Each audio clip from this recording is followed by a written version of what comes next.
So yesterday, towards the end of the show, it got a little dicey, It did? little contentious. What are you talking about? You talking about the thing where I called everybody that complains about me hanging up on them that they're sensitive? People got upset that you were hanging up on them. Then you berated them and told them to grow up. I don't think I berated anybody. I just said very sensitive people. So I understand that.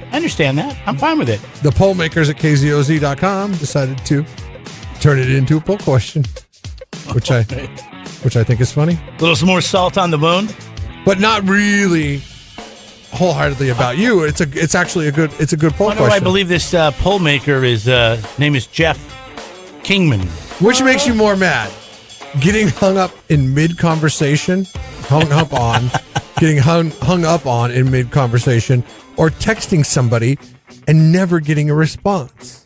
Now, this is two very different animals when you think about it. They both have to deal with communication and frustrations in communication, but texting someone and never getting a response versus having somebody hang up on you in mid-conversation is like the bee sting and the mosquito, really. If you think about it, mosquito nags at you for a week or so. That's be the texting and never getting a response. And the getting hung up on in mid-conversation would be the bee sting. I don't think this has ever happened to me. I mean, I've been accidentally hung up on before and they call you back. It's when you accidentally lose somebody and they don't call you back.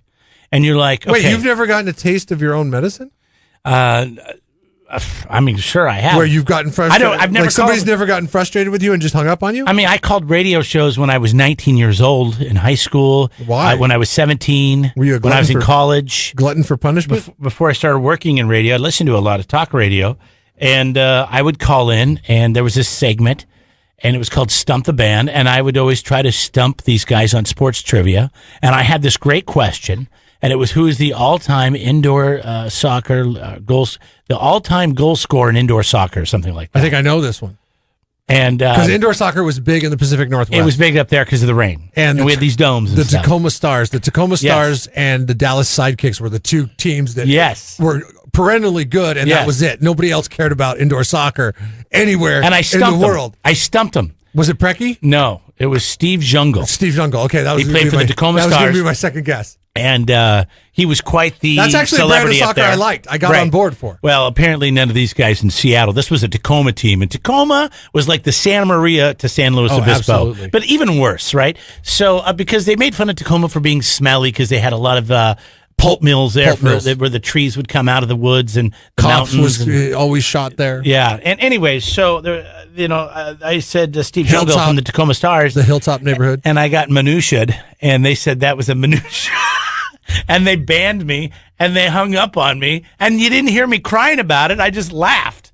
Like, all of a sudden, I was like, Steve Jungle, and then nothing, because there's a delay and all that kind of stuff, which I guess most people don't understand.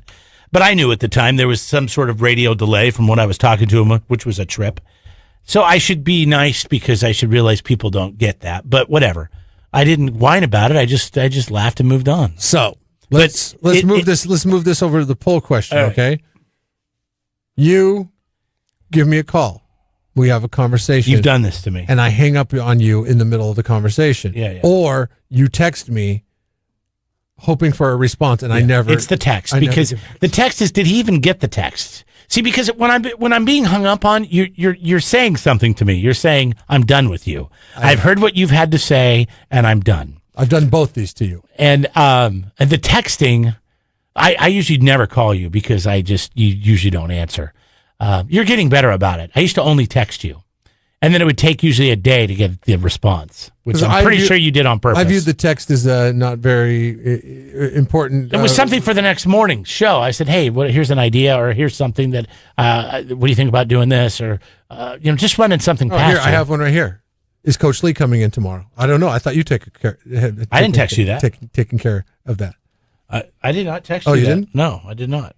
But, that was Seuss. Okay. Oh, well, I think he is. Can't I just be really bad at... So the text part is the problem is, did he even get the text? Now on the new iPhones, it says delivered, but it only says that, I think, to people that have iPhones. So if you text somebody that doesn't have an iPhone, it doesn't say that. It just gives you the time that you sent the text. Aha. Another reason not to get an iPhone. Yes. Because surveillance is not Yes. And then there's a setting on the iPhones that actually it'll tell you when somebody read your message, and now you know they've seen it, but you can disable that. And most people disable that, except for like my stepdad, who has no idea how his phone works, but he keeps buying the newest, latest one. Anyways, so just so he can get frustrated, because my mom's no, he doesn't get frustrated. He just has to have the newest, latest, even though he has no idea how to work it. I know. I mean, he can play Candy Crush on it. My parents bought that stupid Facebook thing, the TV screen that sits on your counter. I think it's called Portal. Have you seen the commercials for it? I have not seen this. It's basically a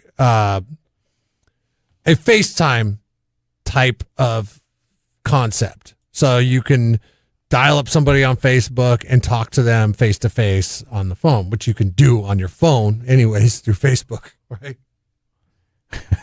But they've sold a piece of equipment to old people. Well, your parents are very gullible. No it's kidding. Probably your mom more than your stepdad. So right? she requires that whenever I FaceTime her, I don't do it through one of the Apple products in our home. I do it on Facebook because she needs to justify the purchase. Oh my gosh. I would do it on any other way. You know what I do? Time. Yeah, you know what I do? I call on the phone.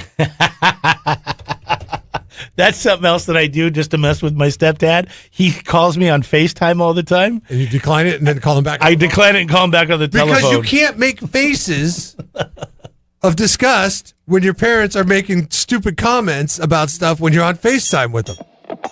Subscribe to the Jeff and Jeremy podcast now on Apple Podcasts, Spotify, Google, and YouTube. It's your Central Coast commute-friendly podcast.